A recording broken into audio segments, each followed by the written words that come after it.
la première loi, la principale loi, la loi fondamentale, sur base de laquelle le président doit s'appuyer, c'est la Constitution.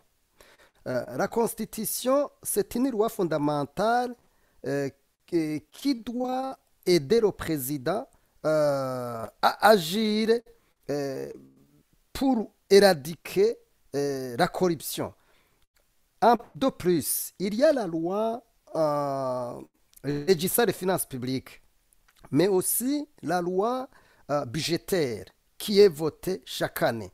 Dans la loi budgétaire, euh, il y a une rubrique qui dispose que chaque année, il doit y avoir un montant des fonds en provenance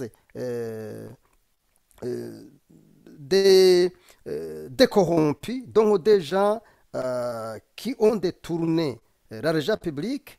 Son montant en principe pour l'ORICOM devrait être au moins, en tout cas, plus de 200 milliards. Parce que nous voyons que les corrompus dans notre pays sont devenus vraiment quelque chose de gigantesque.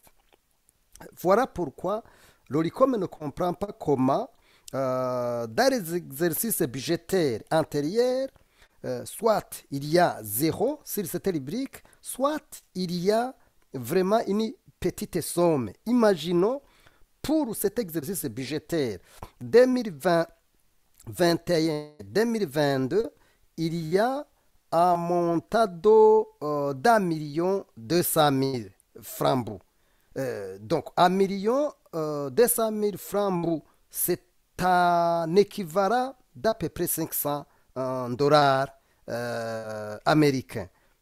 Donc, pour nous, on peut se poser la question alors, si le président de la République parle qu'il exige aux corrompus de retourner l'argent détourné, son montant va où exactement? On peut se poser vraiment cette question. Pour l'ORICOM, sera par ailleurs prouve en suffisance que les articles de la Constitution 95 et 159 qui exigent le président de la République lui-même et ses membres du gouvernement, et les membres du gouvernement doivent déclarer le patrimoine et biens, ce qui n'est pas le cas malheureusement. En revenant sur la Constitution de la République du Burundi, ce que l'ORICOM est en train de faire, c'est le respect de la de 69 de la Constitution burundaise qui dispose que les biens publics sont sacrés et inviolables.